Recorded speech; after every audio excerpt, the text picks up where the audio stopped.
I liked lifting weights. Like if I had free time, I enjoyed lifting weights. I enjoyed, putting on muscle. As a goalie, not a great idea. But as you get older, right? Like as you see guys like Tom Brady, Derek Jeter, it's work smarter, not harder. Right. So you start doing all the little things that young guys don't necessarily like to do. Like you don't like to do all the stretching. You don't like to do all the activation exercises. All those little things, honest to God, they're the most boring, big, and you see no gains, right? Like you can do, I sit there for 2 hours doing all these activation exercises that for my career and the longevity of my career, best thing you could possibly do. Right. But you don't see any gains. Like you can't take your shirt off and be like, hey, ladies, I've been doing activation exercises. You know what I'm saying? Like you won't look like an athlete, but you'll function like an athlete. Right. And I don't think Noah Syndergaard necessarily is doing all those little things during the offseason. Look, he's more interested in putting on muscle and being Thor than actually doing all the little things that are required. And that's it. Same thing with Matt Harvey. Like he was more interested early on in lifting weights, doing all those things. Now, because he's been through injuries, he realizes Pilates is more important. Yoga is more important. Like all those little things that I need to do. I don't necessarily need to look like I'm in great shape,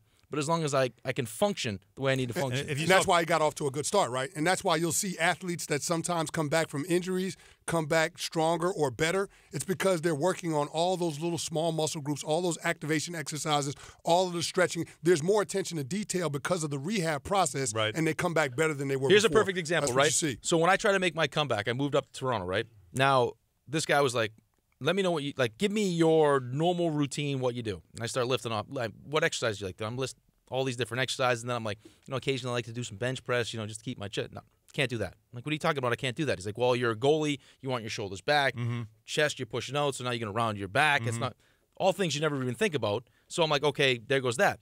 Dude, we're sitting there at one point, and he's got the blood pressure sleeve out. Pulls the sleeve out. Now, usually you say, let's do some abs, right? You want to see the abs. So you're doing crunches. I mean, you're hanging on the pull-up bar. You're lifting your legs up. All those things that you would see someone in a gym do to get abs, right? He has me lay on my back, and Chris, I'm sure you've done the same exercise. This is for core activation, right? Because I've dealt with hernias and everything else.